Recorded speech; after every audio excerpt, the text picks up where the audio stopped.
Pour isoler cette toiture, pas de laine de roche, mais un isolant naturel, de l'ouate de cellulose.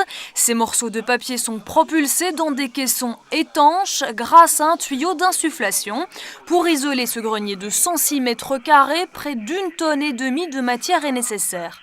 On met beaucoup de matière au mètre cube, on met 56 kg de matière au mètre cube. Pour vous donner une idée, d'habitude les isolants travaillent à 16 à 20 kg par mètre cube, donc on n'a pas de tassement. Le soufflage est l'ultime étape lors du processus d'isolation. Comptez 1 jour et demi pour ce chantier, soit 1/5 du temps de travail.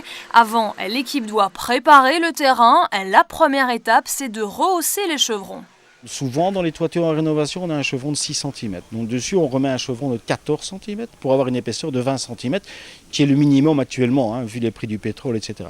Ensuite, il faut poser un frein de vapeur. Cette paroi blanche est étanche à l'air mais ouverte à la diffusion. C'est-à-dire qu'il permet à une certaine quantité d'humidité de migrer vers l'isolant en période hivernale, en période humide et en période plus sèche l'été.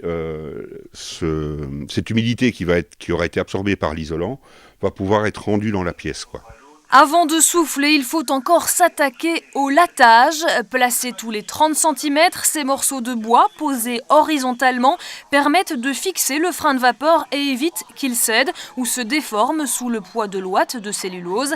À ce stade, il ne reste plus qu'à insuffler la matière isolante, le bout du tunnel pour les ouvriers. Quand les sacs commencent à sortir de la machine, ça commence à sentir bon.